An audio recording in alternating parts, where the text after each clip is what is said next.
जसे बटाट्याचे चिप्स लागतात ना, त्याच पद्धतीने आपण साबुदाणा आणि बटाट्याचे पापड करणार आहोत।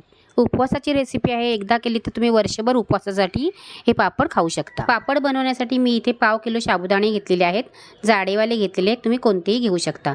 त्यांना आपल्याला मध्यम तुलो आचेवर भाजून घ्यायचे आहेत। साबुदाणे भाजल्याने कुरकुरीत होतात, मोठे फुलतात पण आणि मिक्सरला चांगले बारीक होतात। जरी ही उपवासाची रेसिपी असली तरी तुम्ही कधीही खाऊ शकता। पावसातून हे तळून खाल्लेत ना तर खूप छान लागतात। साबुदाणे हे ते चांगले भाजले आहेत, काढून घ्यायचे आणि थंड झाले की मिक्सरला त्यांना बारीक असे वाटून घ्यायचे आहेत।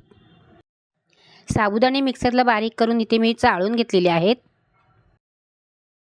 चाळून घ्यायचं आणि जाडसर असं जास्त आलं ना तर परत मिक्सरला लावून परत बारीक करायचं।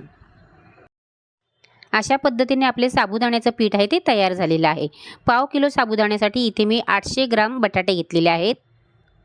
बटाटे मी कुकरला 4 शिट्या करून शिजवून घेतलेले आहेत, त्यांना आपल्याला सोलून घ्यायचे आहेत।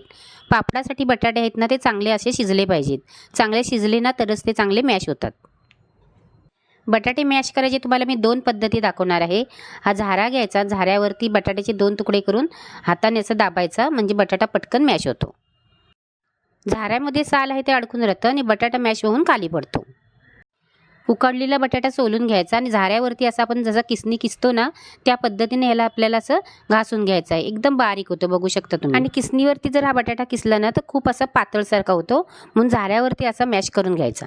अशा पद्धतीने सर्व बटाटा आपण मॅश करून घेतलेला आहे, तो आपल्या पिठामध्ये घालायचा आहे। चवीप्रमाणे त्याच्यामध्ये मीठ घालायचं, 1 चमचा जिरं आणि 4 मिरच्या याचा ठेचा आहे। पापड चटपटीत आणि चटकदार होण्यासाठी हा ठेचा घालायचा आहे। पीठ भिजवताना इथे पाण्याचा वापर करायचा नाही आहे, कमी पडला ना तर बटाटा शिजून याच्यामध्ये घालायचा आहे। पण पाव किलो साबुदाण्यासाठी 800 ग्राम बटाटे एकदम परफेक्ट प्रमाण आहे। भिजवायचं आणि 4 तास याला झाकून ठेवायचं आहे। साबुदाण्याचं पीठ चांगलं नरम पडेपर्यंत याला आपल्याला झाकून ठेवायचं आहे। पिठाला आता 4 तास झालेले आहेत, बघू शकता तुम्ही कसं नरम झालेलं आहे ते। पिठाला थोडासा तेलाचा हात घ्यायचा, असा वरून चोळायचं आणि पीठ चांगलं मऊसूत होईपर्यंत मळून घ्यायचं आहे। तुमच्या साबुदाण्याचं पीठ जर बारीक आलं असेल ना तर लवकर भिजतात ते, मग 4 तास ठेवायची गरज नाही आहे। पण जोपर्यंत पीठ भिजत नाही ना तोपर्यंत आपल्याला याला झाकून ठेवायचं आहे आणि चांगलं मळून घ्यायचं आहे। आता त्यातलंच थोडं पीठ काढून घ्यायचं आणि बाकीचं पीठ आहे ते झाकून ठेवायचं आहे। मी हे पापड रोटी मेकरवरती करणार आहे। 2 प्लॅस्टिक घेतले आहेत, त्याला तेल लावून घ्यायचं। प्लॅस्टिक घेताना जाडवालं प्लॅस्टिक घ्यायचं, चुरी पडलेलं घ्यायचं नाही। चुनी पडलेलं प्लॅस्टिक असेल ना तर मग पापडाला पण चुरी पडते आणि मग पापड फाटतात। एक गोळा घ्यायचा, त्यातला तेल लावलेली बाजू वरती आहे त्याच्यावरती हा गोळा ठेवायचा आहे आणि त्याच्यावरती आपल्याला दुसरं प्लॅस्टिक ठेवायचं आहे। तेल लावलेली बाजू खाली करायची आहे, थोडंसं असं हाताने प्रेस करायचा म्हणजे पटकन पापड आहे ना तो रुंद होतो। तुम्ही ह्या ताटलीने जरी तुम्ही दाबून केलेत ना तरी चालेल, रोटी मेकर नसेल तर पुरी यंत्रावर पण तुम्ही करू शकता। असे ताटलीने दाबून करणार असेल ना तर प्लेन ताटली घ्यायची चांगली आणि जाड वजनशीरवाली घ्यायची आणि असे दाबायचे म्हणजे ते पापड तयार होतात। बघू शकता तुम्ही झटपट असे आपले पापड तयार होतात। जर तुमचं पीठ नरम असेल ना तरच तुम्ही दाबून पापड बनवू शकता, वाटलं थोडं जाडसर आहे तर लाटण्याने लाटून घ्यायचं। त्याच पद्धतीने प्लॅस्टिकवर गोळी ठेवून दुसरं प्लॅस्टिक ठेवायचं आणि रोटी मेकरने असं दाबून आपल्याला पापड बनवायचे। तर रोटी मेकरवर किंवा पुरी यंत्रावर पटपट असे पापड तयार होतात।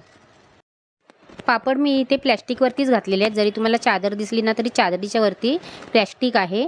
आपला हा बनवलेला पापड आहे ना तसा पलटी करायचा, त्याच्यावरचा कागद आहे ना म्हणजे प्लॅस्टिक तो सहज जसं निघतं। अशा पद्धतीने आपण सर्व पापड आहेत ते घरीच वाळवून घेणार आहोत। मला हे पापड सुकवण्यासाठी 5 दिवस लागलेले आहेत। हे पापड आहेत ना थोडे जाडसरच होतात, जरी तुम्ही पंख्याखाली सुकवलेत ना तरी लगेच पंखा लावायचा नाही आहे। लगेच जर पंखा लावलात ना तर पापड फाटतात, म्हणून 2 तासाच्या नंतरच तुम्ही पंखा लावायचा आहे आणि पंख्याखालीच मी पापड सुकवून घेतलेले आहेत। तुमच्याकडे जर ऊन असेल ना तर कडकडीत एक ऊन तरी त्याला दाखवा, म्हणजे पापड चांगले वर्षभर राहतात, त्यांना बुरसा येत नाही। पापड आपण पलटी केले ना की असे ते वाकडे होतात, म्हणून पलटी करायचे नाहीत, असेच सुकून द्यायचे म्हणजे असे ते राहतात, नाहीतर मग ते वाकडे होतात। पण तळल्याच्या नंतर ते परत सरळच होतात। जसे आपण बटाट्याचे चिप्स खातो ना त्या पद्धतीने हे चिप्ससारखे पापड लागतात। आपण आता त्यांना तळून बघूया। पापड तळण्यासाठी तेल आहे तर चांगलं गरम करून घ्यायचं आणि गॅस आहे तो कमी करायचा आणि त्याच्यामध्ये पापड घालायचे आणि पापड चांगला एका साईडनी चांगला शेकला ना की त्याला आपल्याला पलटी करायचं आणि दुसऱ्या साईडनी पण शेकवायचं आहे।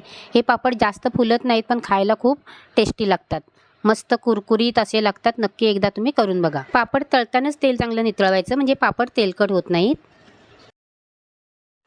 आजचे तुम्हाला हे उपवासाचे कुरकुरीत पापड आवडले तर घरच्या सण या चॅनलला सबस्क्राईब करा. वेळात वेळ काढून तुम्ही माझे व्हिडिओ बघता त्याबद्दल मी तुमचे खूप खूप मनापासून आभार मानते. थँक्यू.